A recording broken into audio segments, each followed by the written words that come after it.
This country has gotten bloated and fat and disgusting. I think we had the worst president in the history of our country. He is right about all of that. Other big news yesterday, President Trump had his first big cabinet meeting. Obviously, a lot of famous people in that cabinet.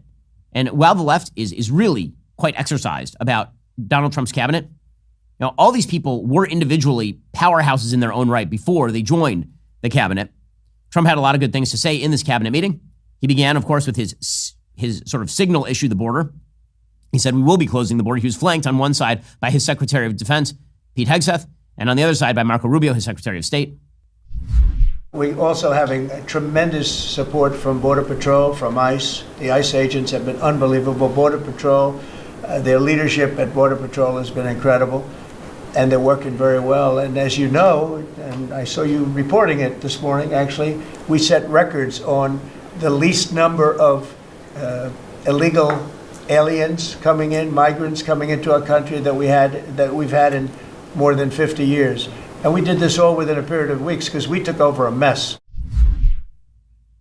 Okay, so he is right about all of that. President Trump also continues to push forward on the layoffs of large numbers of executive branch employees. He said we could fire up to 1 million people in the executive branch, or about 3 million who work for the executive branch right now.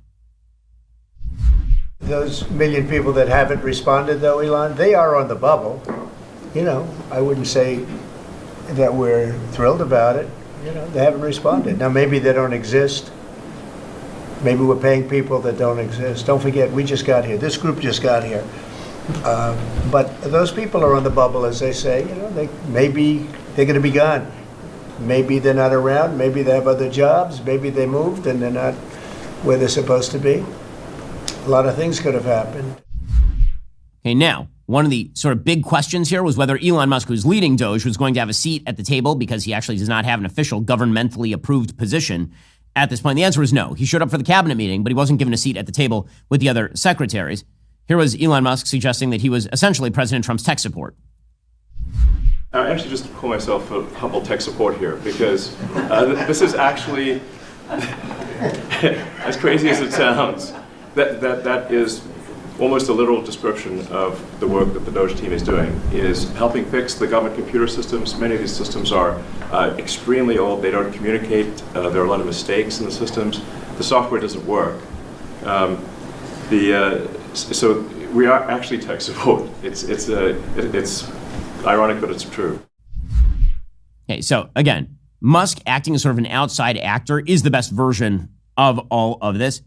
Meanwhile, as Politico points out, the layoffs are just getting started. Quote, federal agencies are being ordered to submit plans by mid-March for laying off employees in large-scale reductions in force, an escalation in President Trump's efforts to reshape the federal workforce. According to an Office of Management and Budget and OPM, Office of Personnel Management memo released on Wednesday, quote, pursuant to the president's direction, agencies should focus on the maximum elimination of functions that are not statutorily mandated while driving the highest quality, most efficient delivery of their statutorily required functions.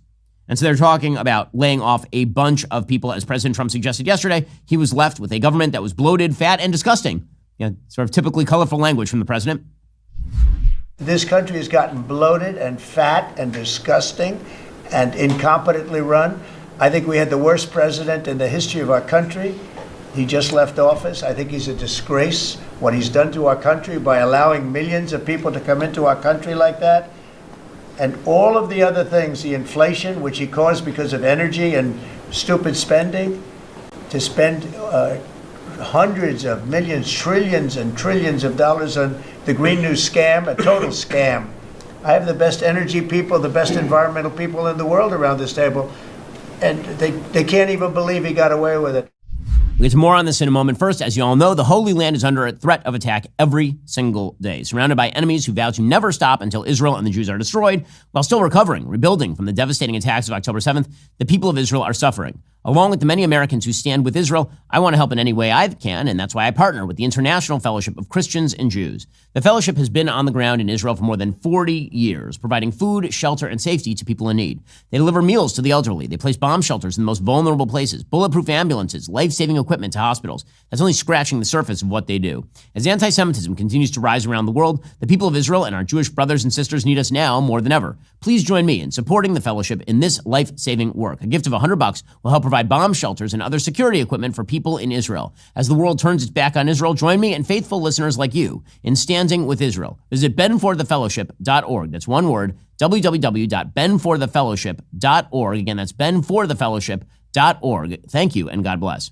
Okay, meanwhile, other secretaries also spoke up. Secretary of Defense Hegseth, who's excellent, he said that one of the chief goals that he had as Secretary of Defense was to fully investigate every aspect of the botched Afghanistan withdrawal, one of the most shameful moments in American history. We're doing a complete review of every single aspect of what happened with the botched withdrawal of Afghanistan and plan to have full accountability. It's one of the first things we announced at the Defense Department for that reason, sir. Certainly, General Raisin Kane, who's on his way in, was not a part of that. Instead, was a part of leading the effort against ISIS by untying the hands of warfighters and finishing the job properly and then bringing our troops home. So we're taking a very different view, obviously, than the previous administration, and there will be full accountability. Howard Lutnick, his Commerce Secretary, also spoke up about President Trump's new proposal for the so-called golden cards, which apparently will be wrapped around chocolate bars and stowed all around the United States in various candy shops. But actually, it's like $5 million and you get a citizenship. Anyway, here is Howard Lutnick explaining. If we sell, just remember, 200,000, there's a line for EB5 of 250,000 right now. 200,000 of these gold green cards is $1 trillion to pay down our debt. And that's why the president is doing it, because we are going to balance this budget and we are going to pay off the debt under President Trump. Okay, now, let's talk about that debt, because this is a serious question. Okay, the big budget that the House is pushing forward is, in fact, going to add to the national debt. Why is it going to add to the national debt? Well, because by preserving the Trump tax cuts, supposedly there's less tax revenue to the federal government. But it's not about the tax cuts. It is about the simple fact that the debt is going to keep going up and to the right because of our embedded Social Security, Medicare, Medicaid programs. That's all. The means-tested welfare programs, things like SNAP and TAMF and all the various other gigantically bloated programs that funnel literally trillions of dollars a year from one segment of society to another segment of society via the American taxpayer dollars, and mostly via debt. That is going to eat the American economy. It is. And herein lies a bit of the problem. And here's where I think conservatives ought to be wary. Not that President Trump isn't doing amazing things, not that Doge isn't doing useful things, but the systemic underlying problems of American politics are not going to get solved by either party right now. That is just a fact. Okay, President Trump yesterday, he was talking about Medicare, Medicaid, Social Security. He said we're not going to touch them. And we won't. He's right. We're not going to touch them. At the same time, there are consequences to not touching them. Can you guarantee that Medicare, Medicaid, Social Security will not be touched? Yeah, I mean, I have said it so many times, you shouldn't be asking me that question, okay? This will not be read my lips. There won't be read my lips anymore. We're not going to touch it. Now, we are going to look for fraud. I'm sure you're okay with that, like people that shouldn't be on, people that are illegal aliens and others, criminals in many cases. And that's with Social Security. We have a lot of people. You see that immediately when you see people that are 200 years old that are being sent checks for Social Security. Some of them are actually being sent checks. So we're tracing that down, and I have a feeling that Pam is going to do a very good job with that. But you have a lot of fraud. Okay, so no matter how much fraud you identify in these programs, and literally every dollar of fraud should be cut, it ain't even a drop in the bucket compared to the kind of spending America has done. This is a bloated legacy of FDR and LBJ. It is eating the American economy, and it is going to cause a crash in the American economy sometime in the very near future. Again, one of the things that I've suggested about the Trump administration is that they have to focus laser-like on ensuring increases in productivity, cutting regulations, ensuring ease of economic transaction, right? These are the only things that Trump can do if he's unwilling to touch the actual systemic drivers of America's national debt. Okay, and the reality is that without touching those drivers of America's national debt, the debt's just going to keep going in the wrong directions. When President Trump says that he's going to balance the budget, that is not a real fiscal possibility. You can't do it without touching any of these big programs. So one of those two things is untrue. I'm going to go with balancing the budget. We want to balance a budget. We want to have a balanced budget within a reasonably short period of time, meaning maybe by next year or the year after, but maybe even sooner than that. Okay, we're not even going to do zero-based budgeting going back to like the 2019 budget. Let's just be real about this. None of this stuff is going to happen. Both parties are going to spend like drunken sailors until austerity measures are forced into place about 5 years from now. That is actually what's going to happen in the United States.